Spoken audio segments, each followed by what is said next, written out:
আসসালামু আলাইকুম, আমার চ্যানেলে আপনাকে স্বাগত। আমি আজকে আপনাদের সাথে শেয়ার করছি আটা দিয়ে তৈরি চুলায় পাউরুটি বা বনরুটি। চলুন শুরু করা যাক। আমি এখানে 2 কাপ আটা নিয়ে নিয়েছি।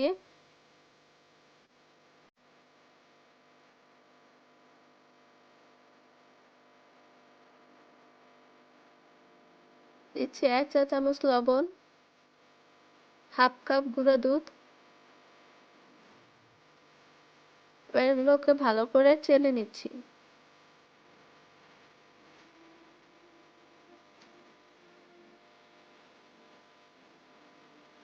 আর এখানে আমি ইস্ট অ্যাক্টিভ করে নিয়েছি। আমি এখানে কোনো কারণে আমার এই ক্লিপটি ডিলিট হয়ে গিয়েছে। আমি এখন আপনাদের বলে দিচ্ছি। আমি এখানে হাফ কাপ পানি কুসুম গরম পানিতে 1.5 চা চামচ ইস্ট দিয়েছি, 4 টেবিল চামচ চিনি, 1 টেবিল চামচ তেল দিয়েছিলাম এবং সবকিছু মিক্স করে 10 মিনিট রেখে দিয়েছি এবং ইস্টটা অ্যাক্টিভ করে নিয়েছি।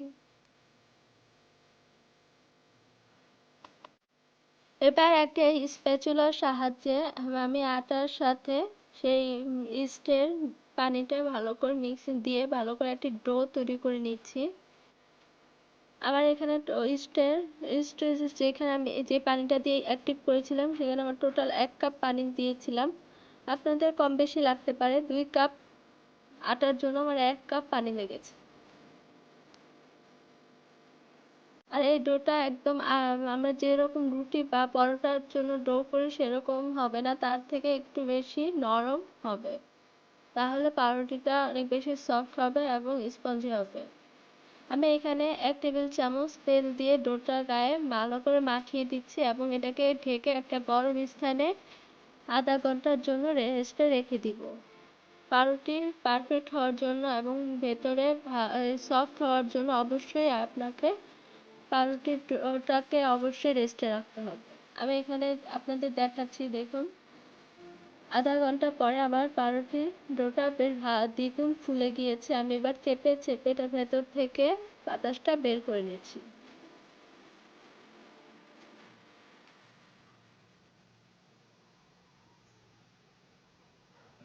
এ পর্যায়ে আমার পাউরুটির ডোটা ভালো করে সেট হয়ে গেছে। এখন আর সে আগের মতো অতটা স্টিকি ভাব নেই।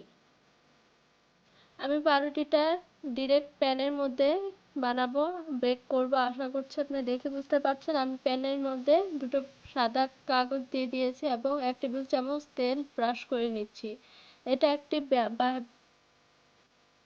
বাটার পেপারের কাজ করবে। আপনার বাসায় বাটার পেপার থাকলে সেটাও ইউজ করতে পারেন। বাটার পেপার না থাকলে এভাবে কাগজ ইউজ করতে পারেন।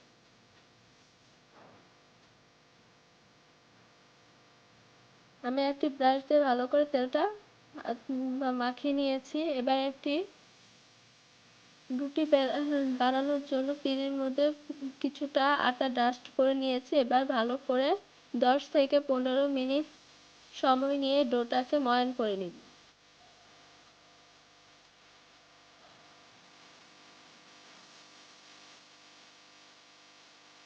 সময় নিয়ে এটাকে ময়ান করতে হবে, তাহলে ডোটা একদম পারফেক্ট হবে।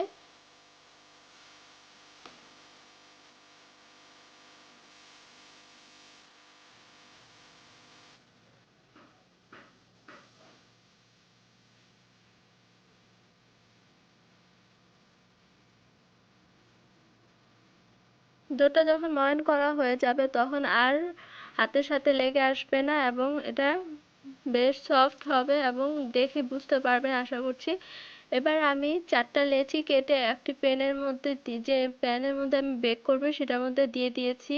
এবার উপরটা অবশ্যই মসৃণ করে দিয়েছি, আপনারা দেখে বুঝতে পারছেন। এবার এটাকে আমি ঢেকে 1 ঘন্টা রেখে দিয়েছি। দেখুন 1 ঘন্টা পর এটা দ্বিগুণ ফুলে গিয়েছে।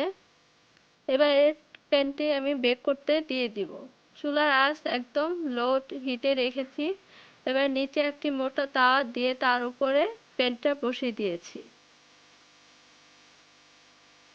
এবার একটা ডিমের কুসুম নিয়ে নিয়েছি। এবার এই ডিমের কুসুমটা আমি পাউরুটির গায়ে লাগিয়ে দিব, ব্রাশ করে দিব। আমি পুরো ডিমের কুসুমটাই পাউরুটিগুলোর গায়ে লাগিয়ে দিয়েছি ব্রাশ করে। আমার এই পাউরুটিটি বেক হতে 45 মিনিট টাইম লেগেছে। যেহেতু আমি চুলাটা লো হিটে রেখেছি, আপনারা চুলাটা অবশ্যই লো হিটে রাখবেন, তাহলে পাউরুটি নিচে দিয়ে শক্ত হয়ে যাবে না এবং পুড়েও যাবে না।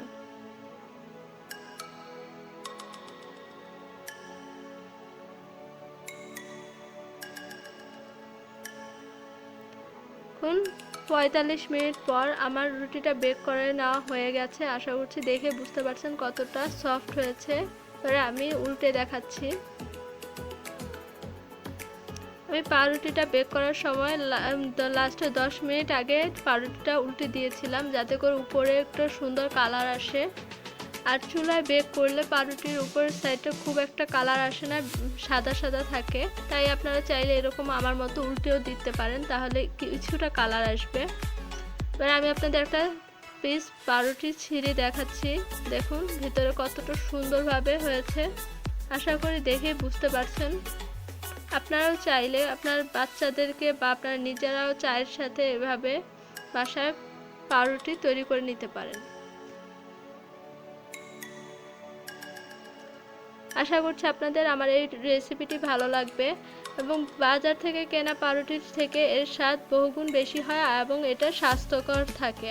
আশা করছি আপনারা এটা অবশ্যই ট্রাই করবেন। আমার চ্যানেলে নতুন হয়ে থাকলে প্লিজ আমার চ্যানেলটি সাবস্ক্রাইব